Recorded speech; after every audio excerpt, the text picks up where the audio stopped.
Oui, je dirais que c'est louable parce que nous sommes tout simplement en quête d'une éducation d'où on a besoin de l'élite. Maintenant, s'il faut parler de l'âge, moi je dirais tout simplement que la mesure d'âge, pour ma part, a été un peu trop dit. Parce que 19 ans, nous voyons très bien qu'il y a des gars qui ont 22 ans, voire 23 ans qui sont encore au lycée. Maintenant, est-ce qu'il n'était pas préférable de mettre cette limite d'âge-là, voire 20 ans, 22 ou 22 ans?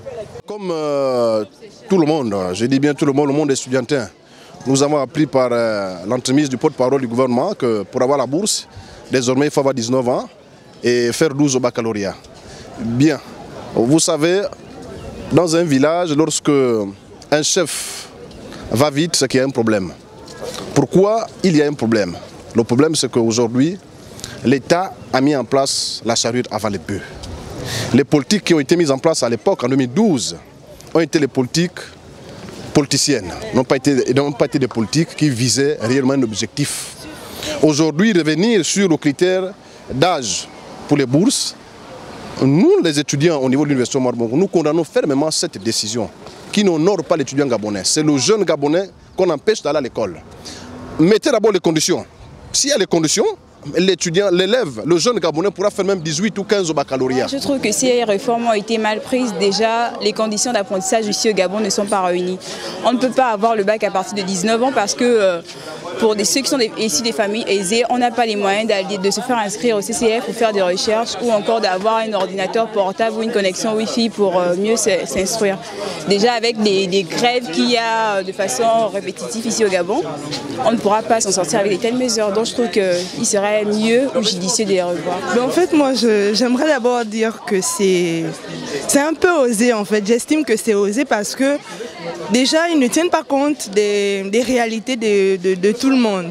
Il y a des enfants qui sont, par exemple, en province, qui n'ont pas cette possibilité d'aller à l'école déjà à partir de 7 ans ou 6 ans. Donc, ces enfants-là, quand ils arrivent au secondaire, ils ont peut-être déjà 18 ans pour certains. Donc, c'est compliqué d'avoir... on va dire quoi, un 12 déjà et aussi avoir 19 ans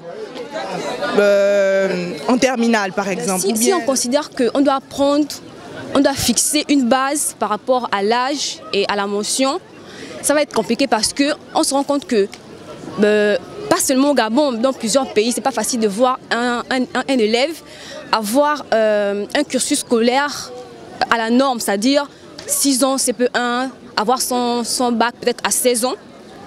La barre, ce sera, enfin, la barre est souvent fixée. En fait, on observe des gens qui ont leur bac au plus, peut-être, ou si c'est moins, 20 ans ou 21 ans, mais avoir des bacheliers à 19 ans, vraiment, ça, c'est pas nombreux et ça va réduire l'effectif, ça va réduire le pourcentage du baccalauréat, en tout cas au Gabon. Vous savez, lorsqu'on prend des mesures, il faut tenir compte de l'environnement. Okay? Ce sont de très bonnes mesures hein, pour prôner certainement pour encourager l'excellence. Okay? Mais ces mesures doivent être prises dans des environnements où les conditions sont favorables. Vous voyez, nous sommes dans un environnement qui ne nous permet pas déjà d'avoir le bac à 19 ans parce que plusieurs Gabonais sont en retard en matière scolaire.